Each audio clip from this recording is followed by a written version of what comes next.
আমি একটা বাসায় কাজের মহিলা হিসেবে কাজ করতাম। আমার বয়স 20 বছর।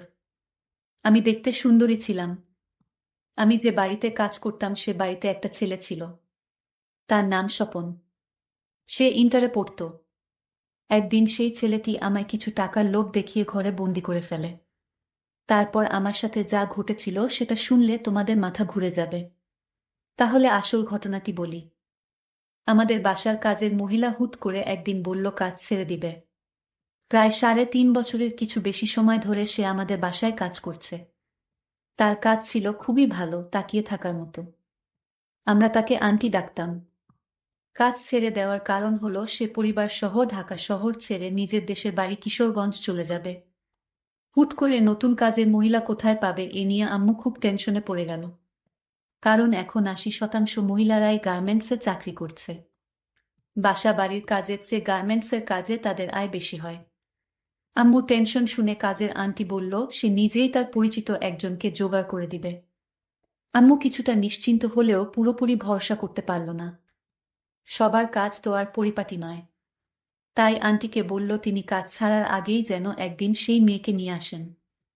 একদিন কাজ করিয়ে দেখতে হবে। ভালো না হলে আম্মু নিজেই লোক লাগিয়ে কাউকে খুঁজে নিবে। কথা মতো একদিন মাত্র 20-25 বছরের একটা মেয়েকে সাথে করে নিয়ে এলো সে। মেয়েটাকে দেখে আমরা অবাক হলাম। দেখতে যেমন সুন্দর, পরনের পোশাকও তেমনি পরিচ্ছন্ন। এই মেয়ে বাসার কাজ করবে ভাবতেই আমরা আশ্চর্য বোধ করছিলাম। কাজের আন্টির পরিবর্তে সেদিন কাজ করল মেয়েটা। আন্টি এবং আম্মু মিলে দিক নির্দেশনা দিচ্ছিল।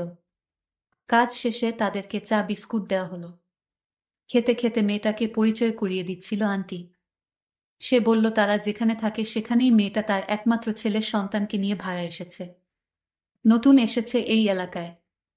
এসেই সবার কাছে অনুরোধ করছে কেউ কোনো কাজ জোগাড় করে দিতে পারলে উপকার হবে। মেয়েটির স্বামী আছে, কিন্তু তার স্বামী তার সাথে প্রতিদিন ঝগড়া করে। তাই সে চলে এসেছে। তাই সে রাগ করে এখানে এসে নতুন ভাড়া নিয়েছে আর দুটো বাসা বাড়ির কাজ করছে বর্তমান। আগে কখনো করেনি। 1 তারিখের আগে থেকেই মেয়েটি নিয়মিত কাজে আসতে লাগলো। একদিন দেখলাম কাপড় ধুচ্ছে আর ফুপিয়ে কাঁদছে সে। আমরা নানান রকম প্রশ্ন করার পরও সে কিছুই বলেনি। এরপর থেকে প্রায় দেখতাম সে কাঁদছে। আমরা অনেকবার জিজ্ঞেস করার পর কিছু জানতে না পেরে একসময় জিজ্ঞেস করা বন্ধ করে দিলাম। একদিন সে তার ছেলেকে নিয়ে এলো। প্রথমবার ছেলেকে এনে সে অনেক সংকোচ বোধ করতে লাগলো। আমরা তাকে সহজ হতে ভরসা দিলাম। যেহেতু বাচ্চাটা ছোট সেহেতু মাঝে মধ্যে আনতেই পারি। শুনলাম প্রতিদিন ছেলেটাকে ঘরে একা তালা মেরে চলে আসে। আশেপাশে মেয়েটার কোনো আত্মীয় বা পরিচিত নেই। দেশের বাড়ি বরিশাল। এরপর থেকে ছেলেটাকে প্রায়ই নিয়ে আসতো। আমরা তাকে সবসময় এটা সেটা খেতে দিতাম। বাচ্চাটা ভয় নিতে না চাইলে তার মায়ের কথাই নিত। খুবই শান্ত বাচ্চা ছিল। একদিন মেয়েটা বাচ্চাকে কোলে নিচে এসে আমাদের রান্নাঘরে বসল। আম্মু রান্না করছিল। আমি আম্মুকে সাহায্য করছিলাম। সে বসার পর কান্নার বেগ বেড়ে উচ্চস্বরে পৌঁছে গেল। আমরা জিজ্ঞেস করার পর সে সবকিছু আমাদেরকে বিস্তারিত বলল। করুণভাবে আমাদের কাছে সাহায্য চাইল। মেয়েটা যা যা বলল তার মতো করেই সবকিছু বর্ণনা করলাম। আমি বাবা মার একমাত্র মেয়ে ছিলাম। আমার বড় 2 ভাইয়ের একজন সরকারি চাকরি করে, আরেকজন মুদি দোকানি। সবার মধ্যে একমাত্র হওয়ায় আমার দাপটি ছিল অন্যরকম। ধরাকে সরা জ্ঞান মনে করতাম। আমার অনেক অন্যায় আবদারও সবাই পূরণ করত। আমি ছিলাম সবার দুর্বলতা। সবার এত এত প্রশ্রয়ের কারণে আমি বিগড়ে যাচ্ছিলাম, সেটা কেউ বুঝল না। স্কুলের গণ্ডি পেরোনোর আগেই স্কুলের ছেলের সাথে আমার ভালোবাসার সম্পর্ক তৈরি হলো। স্কুল ফাঁকি দেওয়া শুরু করলাম, যার কারণে প্রতি পরীক্ষায় ফেল আসতো। শিক্ষকরা বাবা মাকে ডেকে ডেকে বিচার দিলেও বাবা মা কখনো আমাকে মৃদু ধমক ছাড়া আর কোনো শাসনই করলেন না। এতে আমি আরও প্রশ্রয় পেয়ে গেলাম। স্কুল, কোচিং আর বান্ধবীদের বাড়ি যাওয়ার নাম করে ছেলেটার সাথে ঘুরে বেড়াতাম। সে আমার জন্য অজস্র টাকা পয়সা খরচ করত এবং সবসময় এটা সেটা উপহার দিত। একথা সে বুঝতে পেরে আর দেরি না করিনি। এক পর্যায়ে তার সাথে আমার বিয়ে হয়েছিল।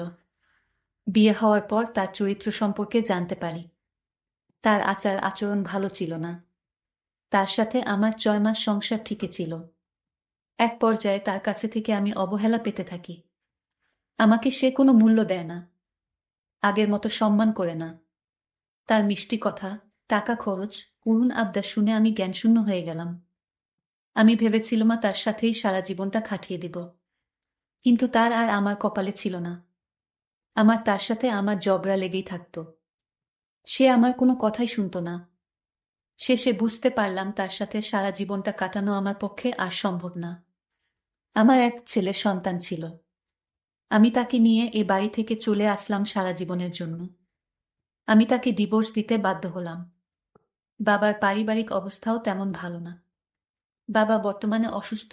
আমি ছাড়া বাবাকে দেখাশোনা করার মতো আর কেউ নাই। যারা ছিল তারা অনেক দূরে চাকরি করে। ছোটবেলায় আমার মা মারা গিয়েছিল। এখন বাবাকে দেখাশোনা, আমার খরচ করার মতো কোনো পয়সা নেই। আর তাই বাধ্য হয়ে আমি আপনাদের বাসায় কাজ করতে এসেছি। আমি কাজের মহিলার কথাগুলো শুনে আমার খুব খারাপ লাগছিল। এই মেয়েটিকে এভাবে সে ফাঁকি দিতে পারল। এত সুন্দর একজন মহিলা। তার কথায় বুঝলাম আসলে সে একজন শান্ত নীরব প্রকৃতির লোক, আর এই মহিলাটাকে সে এভাবে ঠকাতে পারল। যাই হোক, কাজের মহিলাটি আমাদের বাসায় সকাল 6টায় আসে আর রাত 8টায় চলে যায়। আমি স্বপন, আমার বয়স 22, আমি এবার ইন্টারে পড়ি। কাজের মহিলাটি আমাকে সময় মতো চা বানিয়ে দেয়। কাপড় চোপড় ধোয়, খাওয়া দাওয়া সব কাজ করে এই মহিলাটি। মহিলাটির এই কষ্ট দেখে আমার খুব মায়া হতো। তার ছোট ছেলেটিকে নিয়ে আমাদের বাসার সকল কাজ করত। একদিন কাজের মেয়েটি আমায় বলল, স্যার, এ মাস শেষ হতে আরো 5 দিন বাকি, কিন্তু আজ আমার কিছু টাকার দরকার ছিল। কারণ বাবা খুবই অসুস্থ, বাবার জন্য আজ ওষুধ কেনার মতো কোনো পয়সা নেই। তাই যদি আজ আপনি 200 টাকা দিতেন তাহলে খুব উপকার হতো। ঠিক আছে, আপনি আসুন আমার সাথে। কাজের মহিলাকে নিয়ে আমি একটা রিকশায় করে বাজারে গেলাম। ঔষধ ফার্মেসি থেকে তার বাবার জন্য ঔষধ কিনে দিলাম। আর তাদের জন্য 2 কেজি গরুর মাংস কিনে দিলাম। আর 1000 টাকা তার হাতে ধরিয়ে দিলাম, নাও, এটা খরচ করো। কাজের মহিলা তখন আমায় বলল, এত বাজার দিলেন, আমার এত কিছু লাগবে না, শুধু ঔষধ দিলেই হবে বাবার জন্য। মহিলাটি ভেবেছিল তার বেতন থেকে হয়তো আমি টাকাগুলো কেটে দিব। মহিলা কোনোভাবেই গরুর মাংস নিতে চাইল না। আমি বললাম, আরে রাখুন সবগুলো, আমি এটা আপনাকে এ মাসে বোনাস দিলাম। আপনার বেতন ঠিকই আপনি পাবেন। কাজের মহিলাটি অবাক হয়ে বলল, দেখুন, আপনি আমার জন্য এত কিছু করছেন কেন? সে বলল, আরে আজ যদি আমার একটা বোন থাকতো তাহলে আমি কি তাকে দেখতাম না? কিন্তু আমার কেমন জানি একটা সন্দেহ হলো, ছেলেটি আমাকে এভাবে আর্থিকভাবে সাহায্য করার কারণ কি? আমার কেমন জানি বিষয়টা অদ্ভুত লাগলো। যাই হোক, আমি বাজার নিয়ে বাড়িতে ফিরলাম। তারপর রান্না করে বাবাকে খাওয়ালাম। পরের দিন আবার যখন তার বাসায় কাজ করতে গেলাম, তখন বাসার ছেলেটি, মানে আমি যাকে স্যার বলে ডাকি, তার নাম স্বপন। সে আমাকে তার রুমে ডাকলো এবং বলল, আপনি আমার জন্য ভালো করে একটি চা বানিয়ে নিয়ে আসুন। ঠিক আছে স্যার, আপনি বসেন, আমি নিয়ে আসছি। স্বপন তখন আমায় বলল, আপনি আমাকে স্যার বলবেন না, আপনি আমায় নাম ধরে ডাকবেন। আমি তার কথা শুনে কিছুটা অবাক হয়েছিলাম। তারপর চা নিয়ে আসলাম। চাটা খেয়ে সে আমার খুব প্রশংসা করল, আপনার হাতের চা অনেক ভালো হয়। আমি তার এই কথাটি শুনেও কিছুটা আশ্চর্য হলাম, কারণ ইদানিং লক্ষ্য করছি সে আমার প্রশংসা করছে। আমার কি লাগবে না লাগবে সবকিছু উনি দেখাশোনা করছে। একদিন স্বপনের মা বাবা ঢাকা বেড়াতে যাবে, কিন্তু স্বপন যাবে না। কারণ তার নাকি সামনে পরীক্ষা, আর তাই সমস্ত বাড়ির দায়িত্ব আমার হাতে বুঝিয়ে দিলেন। তাদের আসতে নাকি 1 সপ্তাহ সময় লাগবে। আর তাও বলে গেলেন, আপনি এই 1 সপ্তাহ স্বপনের দেখাশোনা করবেন। আর রাতেও এ বাড়িতে থাকবেন। আমার কিছুই বলার ছিল না, কারণ আমি যদি তাদের এই কথা পালন না করি তাহলে হয়তো আমার চাকরিটা চলে যেতে পারে। আর তাই বাধ্য হয়ে আমার 1 সপ্তাহ আমি এই বাড়িতে থাকার সিদ্ধান্ত নিলাম। আমার একটা ভয় কাজ করছিল স্বপনের জন্য, কারণ স্বপন ইদানিং আমার বাজার খরচ, তারপর বাবার ওষুধের খরচ কেন দিল। পরের দিন তার মা বাবা চলে গেল ঢাকার উদ্দেশ্যে। এখন বাড়িতে আমি আর ও কাজের মহিলাটি। এত বড় বাড়ি, আর সেই বাড়িতে শুধু দুজন মানুষ, আমার কেমন জানি একটা ভয় কাজ করছিল। স্বপন বাথরুমে স্নান করছিল, তখন আমায় ডাক দিয়ে বলল, বুয়া, আমি তোমায় ডাকছি, আমার কথা শুনতে পাওনি তুমি? আমি বললাম, বলুন স্যার। তখন সে বলল, টয়লেটে নিয়ে যেতে। আমি তার তোয়ালেটা এগিয়ে দিয়ে আসলাম। তারপর আমি এখান থেকে চলে আসলাম। আমি ভাবলাম অন্য কোনো দিন তো আমায় সে বাথরুমে কোনো কাপড় নিয়ে যেতে ডাকে নাই। আজ কেন ডাকল? স্বপনের প্রত্যেকটা কাজ আমার কাছে অদ্ভুত মনে হলো। রাতের খাবার দিতে গেলাম স্বপনের রুমে। স্বপন তখন আমায় বলল, আমি একটা কথা বলতে চাই, কথাটি শুনে যান। আমি বললাম, কি স্যার বলুন। সে তখন বলল, দেখুন মা বাড়িতে থাকতে আমি মায়ের রুমে ঘুমাতাম। আমি একা একা রুমে ঘুমাতে ভয় পাই। তাই বলছিলাম। আমি তার কথা বুঝতে পারলাম, কিন্তু আমি কোনোদিন দেখি নাই তার মায়ের রুমে তাকে ঘুমাতে। স্বপন তার রুমেই ঘুমাই একা একা, অথচ আজ বলছে সে একা থাকতে ভয় পায়। স্বপনের মন কি চায় তা আজও আমি জানতে পারিনি। আমি তখন বলেছিলাম, দেখুন আমি তো আপনার পাশের রুমে ঘুমাই। কোনো সমস্যা হলে বা কিছু লাগলে আমাকে ডাক দিয়েন, আমি নিয়ে আসব। দেখলাম স্বপনের মুখটা কিছুটা কালো হয়ে গেল। স্বপন বলল, ঠিক আছে। তারপর আমি আমার রুমে ঘুমাতে গেলাম। আমার কিছুতেই ঘুম আসছিল না। স্বপনের কথাগুলো বারবার মনে পড়ছিল। সে আমাকে টাকা দিল কেন, আমার মাথায় বারবার এসব চিন্তা ঘুরপাক খাচ্ছিল। পরের দিন সকালে সে আমাকে 5,000 টাকা দিয়ে বলল, এই টাকাটা রাখো। আমি বললাম, এত টাকা আমাকে কেন দিবেন? সে বলল, আপনার বাবার ওষুধ কিনে খাওয়ানোর জন্যই। কেন দিবেন আমায় এত টাকা? স্বপন বলল, এমনিতেই দিলাম তোমার বাবার জন্য।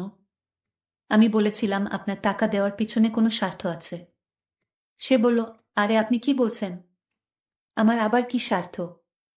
কাজের মহিলাটি বলল, এখনকার যুগে স্বার্থ ছাড়া কেউ কাউকে সাহায্য করে না।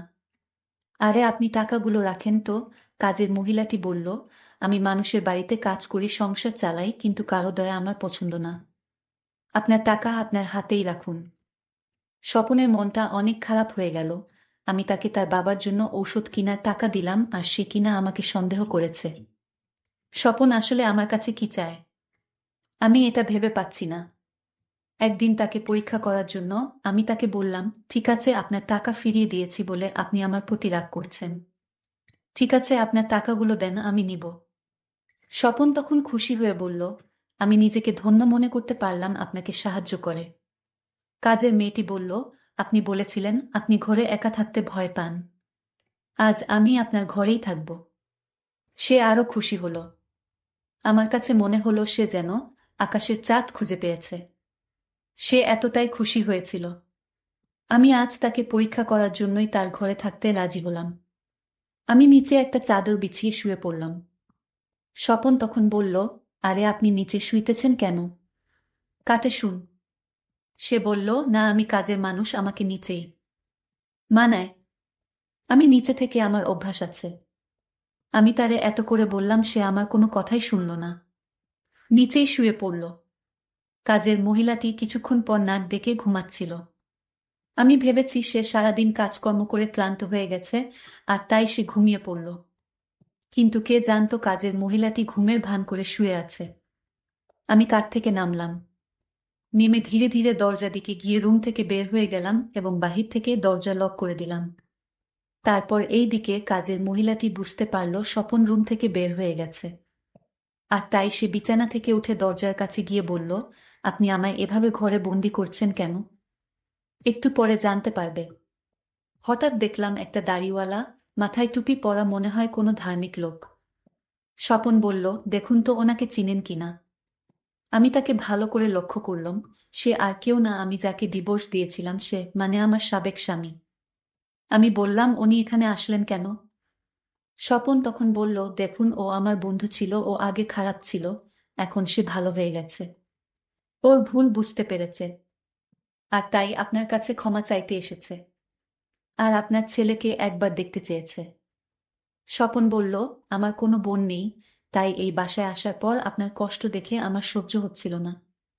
আমি আপনাকে নিজের বোনের মতো মনে করি।